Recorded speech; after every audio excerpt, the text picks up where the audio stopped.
नमस्कार दोस्तों। दोस्तों मेरे एक फ्रेंड है, उन्होंने मुझे 2 से 3 बार कॉल की और उन्होंने ये पूछा कि हमें सेविंग अकाउंट और करंट अकाउंट के बीच का अंतर समझ में नहीं आ रहा है। मैंने कई वीडियो देखा लेकिन उसमें सैटिस्फैक्शन उनको नहीं मिल पाया कि सेविंग अकाउंट और करंट अकाउंट के बीच क्या अंतर है। दोस्तों आज के इस वीडियो में हम जानेंगे कि सेविंग अकाउंट और करंट अकाउंट के बीच क्या अंतर है। तो आइए दोस्तों वीडियो को शुरू करते हैं। दोस्तों सेविंग अकाउंट का मतलब होता है बचत खाता और करंट अकाउंट का मतलब होता है चालू खाता। दोस्तों सेव से ही सेविंग का निर्माण हुआ है। ये पैसे को जमा करने के लिए सेविंग अकाउंट बनाया गया है। दोस्तों पहले हम लोग पैसा कहाँ जमा करते थे? या तो गुल्लक में जमा करते थे, या तो तिजोरी में जमा करते थे, या फिर अलमारी में रखना पसंद करते थे। दोस्तों चाहे वो मिट्टी का गुल्लक हो, या फिर लकड़ी का गुल्लक हो, या फिर तिजोरी हो, दोस्तों पहले के युग में लोग पैसे यहीं रखना पसंद करते थे। लेकिन अभी लोग जो पैसे रखते हैं वो अकाउंट में रखते हैं। इससे क्या फ़ायदा दोस्तों? इससे कई फ़ायदा हो सकते हैं, लेकिन जो मेनली फ़ायदा है वो 2 फ़ायदा है। पहले ये कि वहाँ पैसा आपका सेफ और सिक्योर रहता है, वहाँ चोरी होने का डर नहीं रहता। हो सकता है दोस्तों आपकी अलमारी से पैसे चोरी हो जाए या गुल्लक से तोड़ के कोई निकाल ले। तो यहाँ क्या है दोस्तों, यहाँ सेफ नहीं है ना, सिक्योर है। हो सकता है आप अपने पैसे को खर्च करते हो। और दूसरा ये फ़ायदा दोस्तों कि अगर आप अपने पैसे को अकाउंट में रखते हैं, तो बैंक वाले आपको इंटरेस्ट देते हैं आपके पैसे पे। वो 3% से लेकर के 6% तक हो सकता है। ये डिपेंड करता है आपका कौन सा बैंक है। दोस्तों मान लेते हैं कि आप 10,000 रुपया अगर आप अलमारी में रखते हैं 10 सालों के लिए, तो क्या दोस्तों अलमारी में रखने से आपका पैसा बढ़ेगा?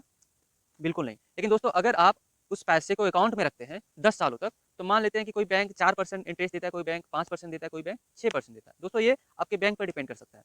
तो मान लेते हैं आपने 10,000 रुपये आपने सेविंग अकाउंट में जमा कर दी, और 10 साल के बाद अगर आपने पैसे को निकाला और आपके बैंक वाले 4% के हिसाब से आपके पैसे पे इंटरेस्ट लगाया सालाना, तो आपका 14,000 रुपये निकलेगा। जमा किया आपने 10,000 और निकाला आपने 14,000, तो 4,000 कहाँ से आया दोस्तों? तो आपको इंटरेस्ट मिला।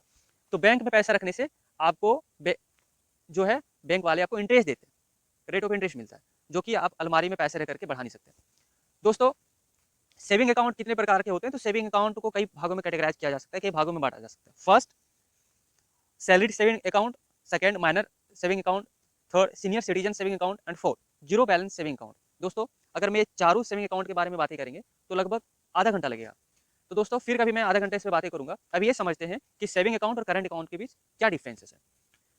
दोस्तों सेविंग अकाउंट क्या होता है कि इसमें आप 10 लाख रुपया से ज़्यादा सालाना 10 लाख रुपया से ज़्यादा आप ट्रांजेक्शन्स नहीं कर सकते। आप सिंगल ट्रांजेक्शन्स 2 लाख रुपये से ज़्यादा नहीं कर सकते।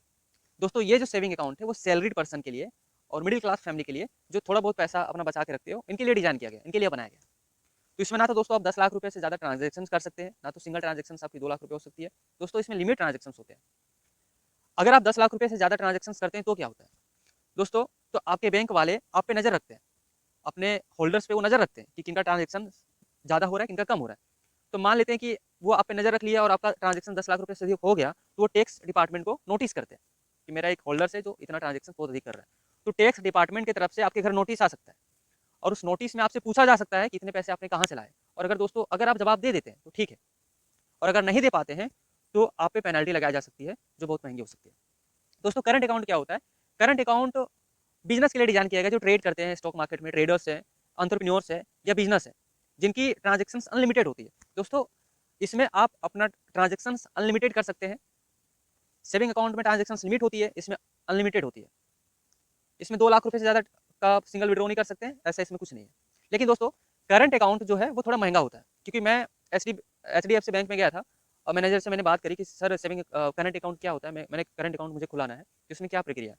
तो उन्होंने कहा कि अगर आप 25,500 रुपये से खाता खुलाते हैं, तो आप एक दिन में 2 लाख रुपए से ज़्यादा विड्रॉ कर पाएंगे, निकाल पाएंगे, और अनलिमिटेड ट्रांजेक्शन कर पाएंगे। और थ्रू द एटीएम, अगर आप एटीएम से पैसे निकालते हैं तो 1 लाख रुपए से ज़्यादा आपका एटीएम से पैसे निकल जाएगा। तो दोस्तों ये महंगा होता है, क्योंकि लाखों रुपया इसमें आपको मिनिमम बैलेंस जमा करना पड़ता है। जैसे सेविंग अकाउंट में दोस्तों कई बैंक में ऐसे होते हैं कि आपको जीरो बैलेंस सेविंग अकाउंट होता है जो फ्री में खुल जाता है। कहीं आपको 1,000 रुपया 2,000 रुपया आपको मिनिमम बैलेंस रखना पड़ता है खाता खुलवाने वक्त।